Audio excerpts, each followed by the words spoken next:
La banda de lunares, parte 2 y final. Acompáñame. Precisamente por esa razón, mi querido Watson, vamos a ir hoy a Stoke Moran. Quiero comprobar si las objeciones son definitivas o se les puede encontrar una explicación. ¿Pero qué demonios? Lo que había provocado semejante exclamación de mi compañero fue el hecho de que nuestra puerta se abriera de golpe y un hombre gigantesco apareciera en el marco. Sus ropas eran una curiosa mezcla de lo profesional y lo agrícola. Llevaba un sombrero negro de copa, una levita con faldones largos y un par de polainas altas, y hacía oscilar en la mano un látigo de caza. Era tan alto que su sombrero rozaba el montaje de la puerta, y tan ancho que la llenaba de lado a lado. Su rostro amplio, surcado por 1000 arrugas, tostado por el sol hasta adquirir un matiz amarillento y marcado por todas las malas pasiones, se volvía alternativamente de uno a otro de nosotros, mientras sus ojos, hundidos y biliosos, y su nariz alta y huesuda, le daban cierto parecido grotesco con un ave de presa vieja y feroz. «¿Quién de ustedes es Holmes?», preguntó la aparición.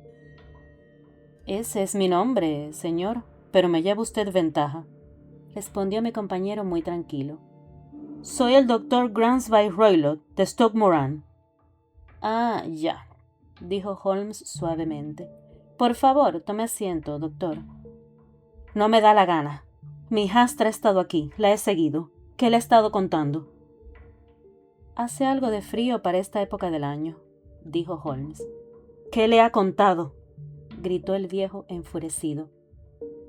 «Sin embargo, he oído que la cosecha de azafrán se presenta muy prometedora», continuó mi compañero imperturbable. «Ja, con que se desentiende de mí, ¿eh?», dijo nuestra nueva visita, dando un paso adelante y esgrimiendo su látigo de caza. «Ya le conozco, granuja. He oído hablar de usted. Usted es Holmes el entrometido». Mi amigo sonrió. «Holmes el me toma en todo». La sonrisa se ensanchó. «Holmes el correveidile de Scotland Yard». Holmes soltó una risita cordial. «Su conversación es de lo más amena», dijo. «Cuando se vaya, cierre la puerta, porque hay una cierta corriente. Me iré cuando haya dicho lo que tengo que decir. No se atreva a meterse en mis asuntos. Me consta que la señorita Stoner ha estado aquí. La he seguido. Soy un hombre peligroso para quien me fastidia, fíjese». Dio un rápido paso adelante, cogió el atizafuego y lo curvó con sus enormes manazas morenas. «Procure mantenerse fuera de mi alcance», rugió, y arrojando el hierro doblado a la chimenea, salió de la habitación a grandes zancadas.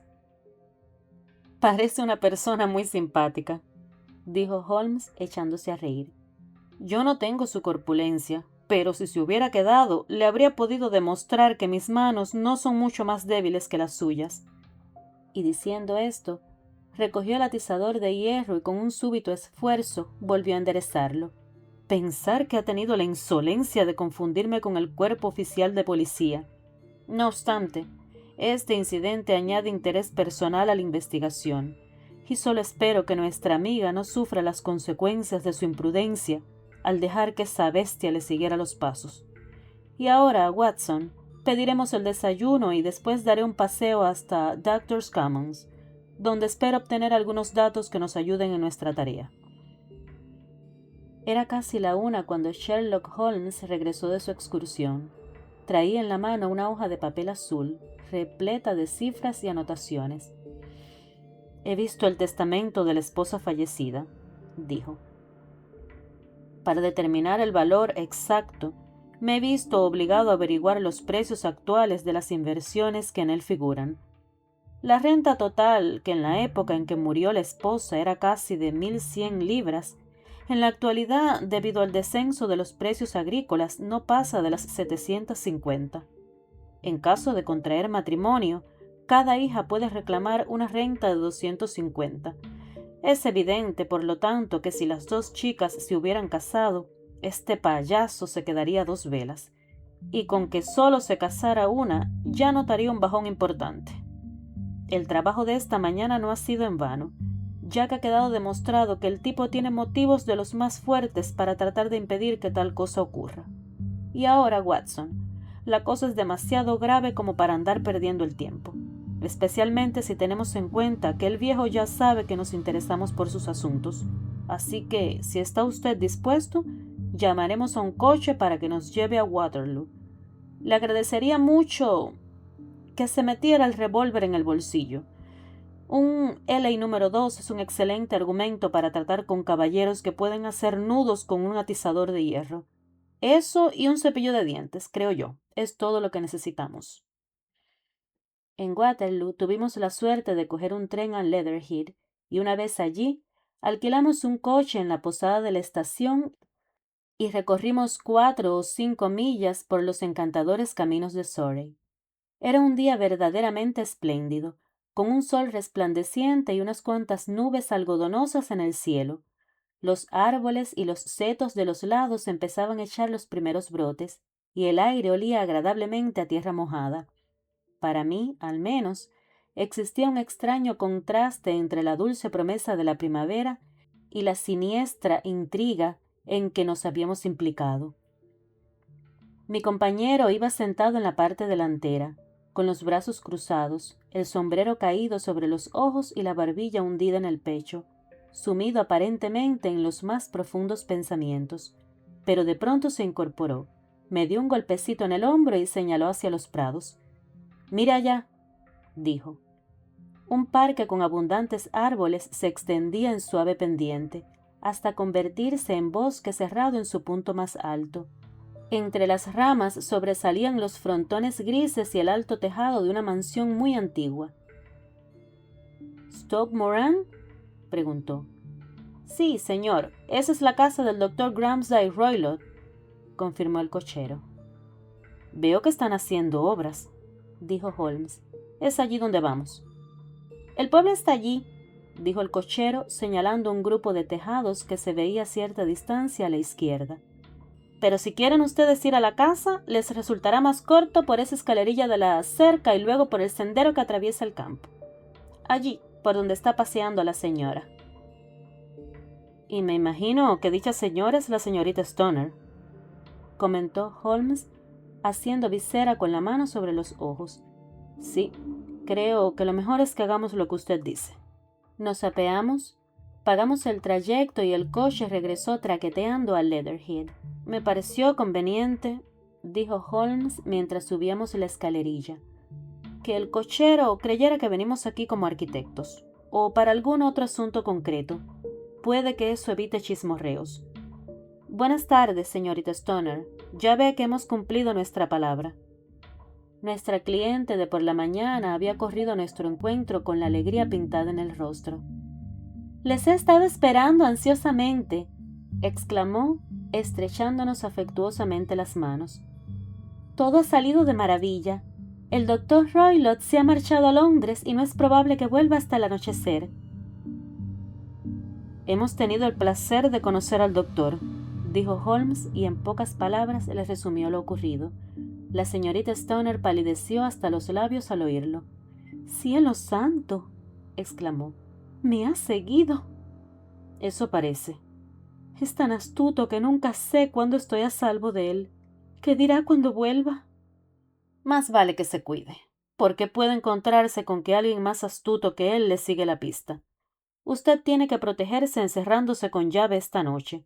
Si se pone violento, la llevaremos a casa de su tía de Harrow. Y ahora hay que aprovechar lo mejor posible el tiempo, así que por favor, llévenos cuanto antes a las habitaciones que tenemos que examinar». El edificio era de piedra gris manchado de líquen, con un bloque central más alto y 2 alas curvadas como las pinzas de un cangrejo, una a cada lado. En una de dichas alas, las ventanas estaban rotas y tapadas con tablas de madera, y parte del tejado se había hundido, dándole un aspecto ruinoso. El bloque central estaba algo mejor conservado, pero el ala derecha era relativamente moderna, y las cortinas de las ventanas, junto con las volutas de humo a su lado que salían de las chimeneas, demostraba que en ellas residía la familia. En un extremo se habían levantado andamios y abierto algunos agujeros en el muro, pero en aquel momento no se veía ni rastro de los obreros. Holmes caminó lentamente de un lado a otro del césped mal cortado, examinando con gran atención la parte exterior de las ventanas. Supongo que esta corresponde a la habitación en la que usted dormía, la del centro a la de su difunta hermana, y la que se halla pegada al edificio principal a la habitación del doctor Roylott. Exactamente, pero ahora duermo en la del centro. Mientras duran las reformas, según tengo entendido. Por cierto, no parece que haya una necesidad urgente de reparaciones en ese extremo del muro. No había ninguna necesidad. Yo creo que fue una excusa para sacarme de mi habitación. Ah, eso es muy sugerente. Ahora veamos, por la parte de atrás de esta ala está el pasillo al que dan estas 3 habitaciones. Supongo que tendrá ventanas. Sí, pero muy pequeñas, demasiado estrechas para que pueda pasar nadie por ellas. Puesto que ustedes dos cerraban sus puertas con llave por la noche, el acceso a sus habitaciones por ese lado es imposible. Ahora, ¿tendrá usted la bondad de entrar en su habitación y cerrar los postigos de la ventana? La señorita Stoner hizo lo que le pedían, y Holmes, tras haber examinado atentamente la ventana abierta, intentó por todos los medios abrir los postigos cerrados, pero sin éxito. No existía ninguna rendija por la que pasar una navaja para levantar la barra de hierro. A continuación, examinó con la lupa las bisagras, pero éstas eran de hierro macizo, firmemente empotrado en la recia pared. Dijo rascándose la barbilla y algo perplejo. Desde luego, mi teoría presenta ciertas dificultades. Nadie podría pasar con estos postigos cerrados. Bueno, veamos si el interior arroja alguna luz sobre el asunto. Entramos por una puertecita lateral al pasillo encalado al que se abrían los 3 dormitorios. Holmes se negó a examinar la tercera habitación y pasamos directamente a la segunda, en la que dormía la señorita Stoner, y en la que su hermana había encontrado la muerte. Era un cuartito muy acogedor, de techo bajo y con una amplia chimenea de estilo rural. En una esquina había una cómoda de color castaño, en otra una cama estrecha con colcha blanca, y a la izquierda de la ventana una mesa de tocador. Estos artículos, más 2 sillitas de mimbre, constituían todo el mobiliario de la habitación, aparte de una alfombra cuadrada de Wilton que había en el centro. El suelo y las paredes eran de madera de roble, oscura y carcomida, tan vieja y descolorida que debía remontarse a la construcción original de la casa. Holmes arrimó una de las sillas a un rincón y se sentó en silencio, mientras sus ojos se desplazaban de un lado a otro, arriba y abajo, asimilando cada detalle de la habitación. ¿Con qué comunica esta campanilla?, preguntó por fin, señalando un grueso cordón de campanilla que colgaba junto a la cama y cuya borla llegaba a apoyarse en la almohada. Con la habitación de la sirvienta. Parece más nueva que el resto de las cosas. Sí, la instalaron hace solo 2 años. Supongo que a petición de su hermana. No, que yo sepa nunca la utilizó. Si necesitábamos algo, íbamos a buscarlo nosotras mismas. La verdad, me parece innecesario instalar aquí un llamador tan bonito. Excúseme unos minutos, mientras examino el suelo. Se tumbó boca abajo en el suelo, con la lupa en la mano, y se arrastró velozmente de un lado a otro, inspeccionando atentamente las rendijas del entarimado. A continuación hizo lo mismo con las tablas de madera que cubrían las paredes. Por último, se acercó a la cama y permaneció algún tiempo mirándola fijamente y examinando la pared de arriba a abajo. Para terminar, agarró el cordón de la campanilla y dio un fuerte tirón. «¡Caramba! ¡Es simulado!», exclamó. «¿Cómo? ¿No suena?». «No, ni siquiera está conectado un cable. Esto es muy interesante. Fíjese en que está conectado un gancho justo por encima del orificio de ventilación». «¡Qué absurdo! Jamás me había fijado». «Es muy extraño», murmuró Holmes tirando del cordón. «Esta habitación tiene 1 o 2 detalles muy curiosos. Por ejemplo, el constructor tenía que ser un estúpido para abrir un orificio de ventilación que da a otra habitación cuando con el mismo esfuerzo podría haberlo hecho comunicándola con el aire libre. Eso también es bastante moderno, dijo la señorita. Más o menos de la misma época que el llamador, aventuró Holmes. Sí. Por ese entonces se hicieron varias pequeñas reformas, y todas parecen de lo más interesante: cordones de campanilla sin campanilla y orificios de ventilación que no ventilan. Con su permiso, señorita Stoner, proseguiremos nuestras investigaciones en la habitación de más adentro. La alcoba del doctor Granby Roylott era más grande que la de su hijastra, pero su mobiliario era igual de escueto: una cama turca, una pequeña estantería de madera llena de libros, en su mayoría de carácter técnico, una butaca junto a la cama, una vulgar silla de madera arrimada a la pared, una mesa camilla y una gran caja fuerte de hierro eran los principales objetos que saltaban a la vista. Holmes recorrió despacio la habitación, examinándolos todos con el más vivo interés. ¿Qué hay aquí?, preguntó, golpeando con los nudillos en la caja fuerte. Papeles de negocios de mi padrastro. Entonces es que ha mirado usted adentro. Solo una vez, hace años. Recuerdo que estaba llena de papeles. ¿Y no podría haber, por ejemplo, un gato? No, qué idea tan extraña. Pues fíjese en esto. Y mostró un platillo de leche que había encima de la caja. No, gato no tenemos, pero sí que hay un guepardo y un babuino. Ah, sí, claro. Al fin y al cabo, un guepardo no es más que un gato grandote, pero me atrevería a decir que con un platito de leche no bastaría, ni mucho menos para satisfacer sus necesidades. Hay una cosa que quiero comprobar. Se agachó ante la silla de madera y examinó el asiento con la mayor atención. Gracias, esto queda claro, dijo levantándose y metiéndose la lupa en el bolsillo. Vaya, aquí hay algo muy interesante. El objeto que le había llamado la atención era un pequeño látigo para perros que colgaba de una esquina de la cama. Su extremo estaba atado formando un lazo corredizo. ¿Qué le sugiere a usted esto, Watson? Es un látigo común y corriente, aunque no sé por qué tiene ese nudo. Eso no es tan corriente, ¿eh? Ay, Watson.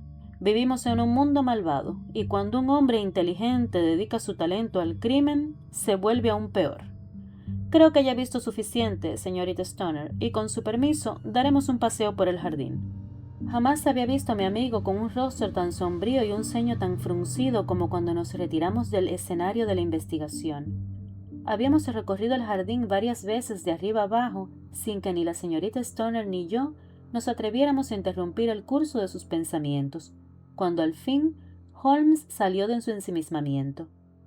Es absolutamente esencial, señorita Stoner, dijo, que siga usted mis instrucciones al pie de la letra en todos los aspectos. Le aseguro que así lo haré. La situación es demasiado grave como para andarse con vacilaciones. Su vida depende de que haga lo que yo le digo. Vuelvo a decirle que estoy en sus manos.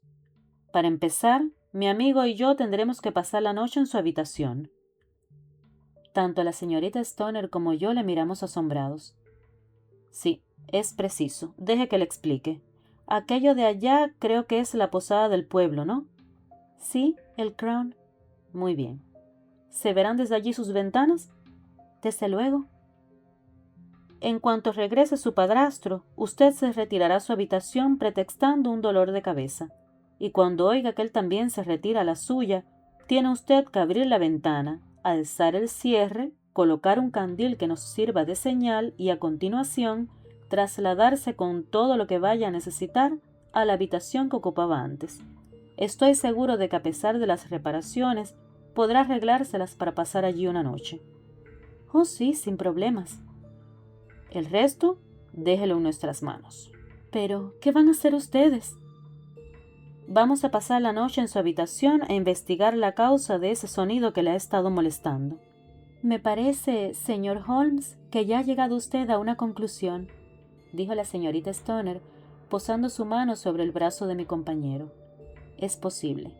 Entonces, por compasión, dígame qué ocasionó la muerte de mi hermana. Prefiero tener pruebas más terminantes antes de hablar. Al menos podrá decirme si mi opinión es acertada y murió de un susto. No, no lo creo.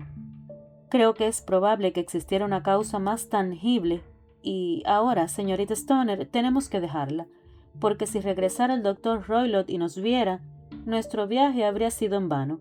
Adiós y sea valiente, porque si hace lo que le he dicho, puede estar segura de que no tardaremos en librarla de los peligros que la amenazan. Sherlock Holmes y yo no tuvimos dificultades para alquilar una alcoba con sala de estar en el Crown. Las habitaciones se encontraban en la planta superior y desde nuestra ventana gozábamos de una espléndida vista de la entrada de la avenida y del ala deshabitada de la mansión de Stoke Moran. Al atardecer vimos pasar en un coche al doctor Gransby Roylott, con su gigantesca figura sobresaliendo junto a la menuda figurilla del muchacho que guiaba el coche. El cochero tuvo alguna dificultad para abrir las pesadas puertas de hierro y pudimos oír el áspero rugido del doctor y ver la furia con que agitaba los puños cerrados amenazándolo. El vehículo siguió adelante y pocos minutos más tarde vimos una luz que brillaba de pronto entre los árboles, indicando que se había encendido una lámpara en uno de los salones. «¿Sabe usted, Watson?», dijo Holmes mientras permanecíamos sentados en la oscuridad. «Siento ciertos escrúpulos de llevarle conmigo esta noche. Hay un elemento de peligro indudable». «¿Puedo servir de alguna ayuda?». «Su presencia puede resultar decisiva». «Entonces iré, sin duda alguna». «Es usted muy amable». «Dice usted que hay un peligro. Evidentemente ha visto usted en esas habitaciones más de lo que pude ver yo». «Eso no, pero supongo que yo habré deducido unas pocas cosas más que usted. Imagino, sin embargo, que vería usted lo mismo que yo». «Yo no vi nada destacable, a excepción del cordón de la campanilla, cuya finalidad confieso que se me escapa por completo». «¿Vio usted el orificio de ventilación?»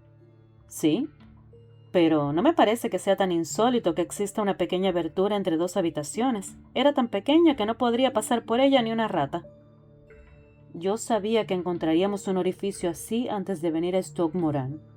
«Pero, Holmes, por favor». «Le digo que lo sabía. Recuerde usted que la chica dijo que su hermana podía oler el cigarro del doctor Roylott.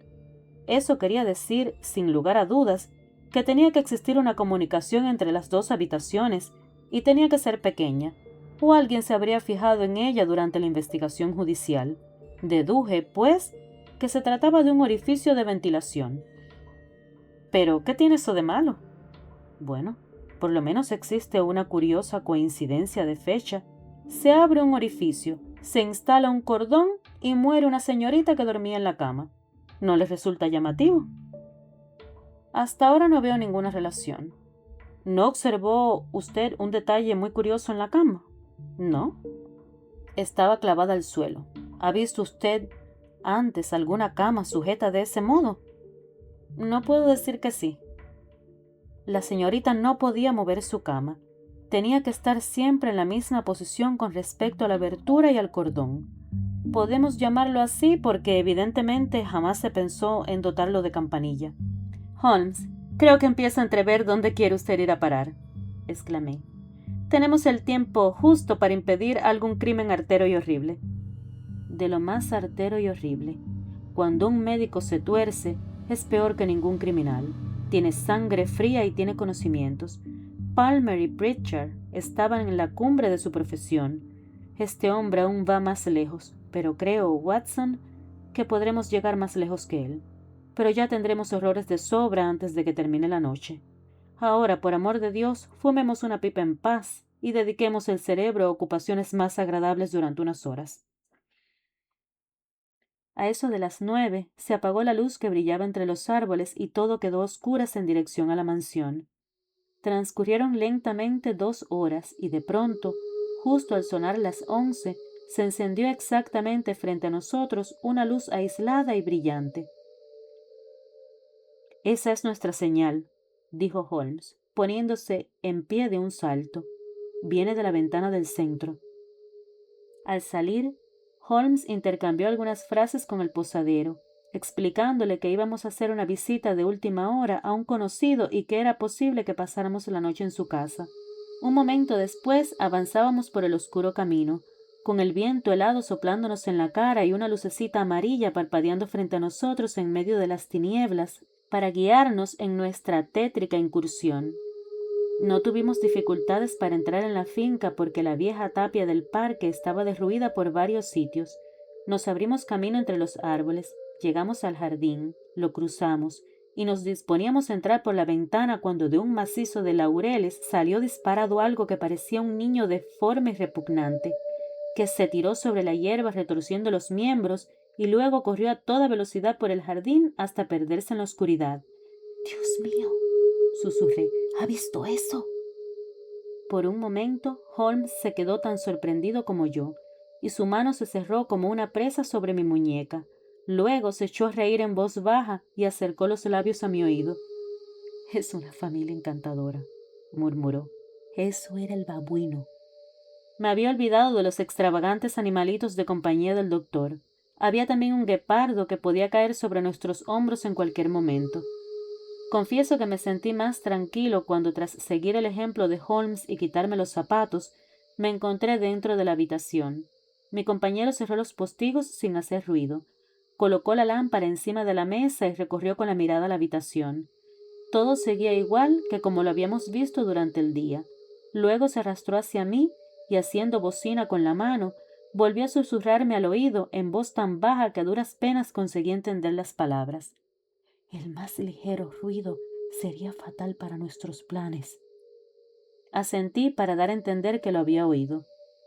«Tenemos que apagar la luz o se vería por la abertura». Asentí de nuevo. «No se duerma. Su vida puede depender de ello. Tenga preparada la pistola por si acaso la necesitamos. Yo me sentaré junto a la cama y usted en esa silla». Saqué mi revólver y lo puse en una esquina de la mesa. Holmes había traído un bastón largo y delgado que colocó en la cama a su lado. Junto a él puso la caja de cerillas y un cabo de vela. Luego apagó la lámpara y quedamos sumidos en las tinieblas. ¿Cómo podría olvidar aquella angustiosa vigilia? No se oía ni un sonido, ni siquiera el de una respiración, pero yo sabía que a pocos pasos de mí se encontraba mi compañero, sentado con los ojos abiertos y en el mismo estado de excitación que yo. Los postigos no dejaban pasar ni un rayito de luz, y esperábamos en la oscuridad más absoluta. De vez en cuando nos llegaba del exterior el grito de algún ave nocturna, y en una ocasión oímos, al lado mismo de nuestra ventana, un prolongado gemido gatuno, que indicaba que efectivamente el guepardo andaba suelto. Cada cuarto de hora oíamos a lo lejos las graves campanadas del reloj de la iglesia. Qué largos parecían aquellos cuartos de hora. Dieron las 12, la 1, las 2, las 3, y nosotros seguíamos sentados en el silencio, aguardando lo que pudiera suceder. De pronto, se produjo un momentáneo resplandor en lo alto, en dirección del orificio de ventilación, que se apagó inmediatamente. Le siguió un fuerte olor a aceite quemado y metal recalentado. Alguien había encendido una linterna sorda en la habitación contigua. Oí un suave rumor de movimiento, y luego todo volvió a quedar en silencio, aunque el olor se hizo más fuerte. Permanecí media hora más con los oídos en tensión. De repente se oyó otro sonido, un sonido muy suave y acariciador, como el de un chorrito de vapor al salir de una tetera. En el instante mismo en que lo oímos, Holmes saltó de la cama, encendió una cerilla y golpeó furiosamente con su bastón el cordón de la campanilla. «¿Lo ve, Watson?», gritaba. «¿Lo ve?». Pero yo no veía nada. En el mismo momento en que Holmes encendió la luz, oí un silbido suave y muy claro, pero el repentino resplandor ante mis ojos hizo que me resultara imposible distinguir qué era lo que mi amigo golpeaba con tanta ferocidad. Pude percibir, no obstante, que su rostro estaba pálido como la muerte, con una expresión de horror y repugnancia. Había dejado de dar golpes y levantaba la mirada hacia el orificio de ventilación, cuando, de pronto, el silencio de la noche se rompió con el alarido más espantoso que jamás he oído. Un grito cuya intensidad iba en aumento, un ronco aullido de dolor, miedo y furia, todo mezclado en un solo chillido aterrador. Dicen que abajo, en el pueblo e incluso en la lejana casa parroquial, aquel grito levantó a los durmientes de sus camas. A nosotros nos heló el corazón. Yo me quedé mirando a Holmes y él a mí, hasta que los últimos ecos se extinguieron en el silencio del que habían surgido. ¿Qué puede significar eso? Jadeé. Significa que todo ha terminado, respondió Holmes, y quizás, a fin de cuentas, sea lo mejor que haya podido ocurrir. Coja su pistola y vamos a entrar en la habitación del doctor Roylott. Encendió la lámpara con expresión muy seria y salió al pasillo. Llamó 2 veces a la puerta de la habitación sin que respondieran desde adentro. Entonces hizo girar el picaporte y entró, conmigo pegado a sus talones, con la pistola amartillada en la mano. Una escena extraordinaria se ofrecía a nuestros ojos.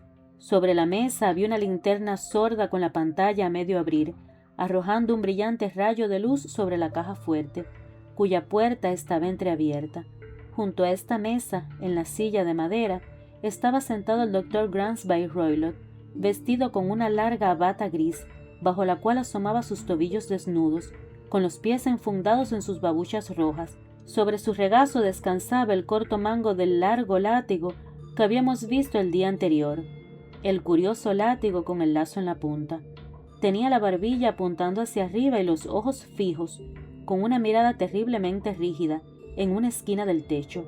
Alrededor de la frente llevaba una curiosa banda amarilla con lunares pardos que parecía atada con fuerza a la cabeza. Al entrar nosotros, no se movió ni hizo sonido alguno. La banda de lunares, susurró Holmes. Dio un paso adelante. Al instante, el extraño tocado empezó a moverse y se desenroscó, apareciendo entre los cabellos la cabeza achatada en forma de rombo y el cuello hinchado de una horrenda serpiente. «Una víbora de los pantanos», exclamó Holmes, «la serpiente más mortífera de la India.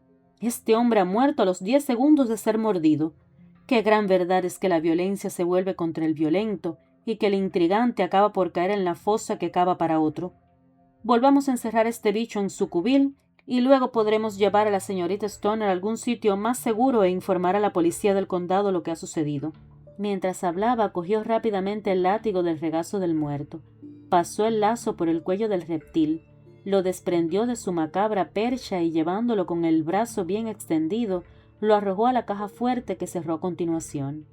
Estos son los hechos verdaderos de la muerte del doctor Gransby Roylott, de Stoke Moran. No es necesario que alargue un relato que ya es bastante extenso, explicando cómo comunicamos la triste noticia a la aterrorizada joven, cómo la llevamos en el tren de la mañana a casa de su tía de Harrow, o cómo el lento proceso de la investigación judicial llegó a la conclusión de que el doctor había encontrado la muerte mientras jugaba imprudentemente con una de sus peligrosas mascotas. Lo poco que aún me quedaba por saber del caso me lo contó Sherlock Holmes al día siguiente, durante el viaje de regreso. Yo había llegado a una conclusión absolutamente equivocada, dijo, lo cual demuestra, querido Watson, que siempre es peligroso sacar deducciones a partir de datos insuficientes. La presencia de los gitanos y el empleo de la palabra banda que la pobre muchacha utilizó sin duda para describir el aspecto de lo que había entrevisto fugazmente, bastaron para lanzarme tras una pista completamente falsa. El único mérito que puedo atribuirme es el de haber reconsiderado inmediatamente mi postura, cuando, pese a todo, se hizo evidente que el peligro que amenazaba al ocupante de la habitación, fuera el que fuera, no podía venir por la ventana ni por la puerta, como ya le he comentado. Enseguida me llamaron la atención el orificio de ventilación y el cordón que colgaba sobre la cama. Al descubrir que no tenía campanilla y que la cama estaba clavada al suelo, empecé a sospechar que el cordón pudiera servir de puente para que algo entrara por el agujero y llegara a la cama. Al instante, se me ocurrió la idea de una serpiente, y sabiendo que el doctor disponía de un buen surtido de animales de la India, sentí que probablemente me encontraba sobre una buena pista. La idea de utilizar una clase de veneno que los análisis químicos no pudieran descubrir parecía digna de un hombre inteligente y despiadado, con experiencia en Oriente. Muy sagaz tendría que ser el juez de guardia, capaz de descubrir los 2 pinchacitos que indicaban el lugar donde habían actuado los colmillos venenosos. A continuación pensé en el silbido, por supuesto. Tenía que hacer volver a la serpiente antes de que la víctima pudiera verla a la luz del día. Probablemente la tenía adiestrada por medio de la leche que vimos para que acudiera cuando él la llamaba. La hacía pasar por el orificio cuando le parecía más conveniente, seguro de que bajaría por la cuerda y llegaría a la cama. Podía morder a la durmiente o no. Es posible que ésta se librase todas las noches durante una semana, pero tarde o temprano tenía que caer. Había llegado ya a estas conclusiones antes de entrar en la habitación del doctor. Al examinar su silla, comprobé que tenía la costumbre de ponerse en pie sobre ella. Evidentemente tenía que hacerlo para llegar al respiradero. La visión de la caja fuerte, el plato de leche y el látigo con lazo bastó para disipar las pocas dudas que pudieran quedarme. El golpe metálico que oyó la señorita Stoner lo produjo sin duda el padrastro al cerrar apresuradamente la puerta de la caja fuerte, tras meter dentro a su terrible ocupante. Una vez formada mi opinión, ya conoce usted las medidas que adopté para ponerla a prueba. Oí el silbido del animal, como sin duda lo oyó usted también, y al momento encendí la luz y lo ataqué, con el resultado de que volvió a meterse por el respiradero. Sí, y también con el resultado de que, una vez al otro lado, se revolvió contra su amo. Algunos golpes de mi bastón habían dado en el blanco, y la serpiente debía estar de muy mal humor, así que atacó a la primera persona que vio. No cabe duda de que soy responsable e indirecto de la muerte del Dr. Gransby Roylott, pero confieso que es muy poco probable que mi conciencia se sienta abrumada por ello. Fin.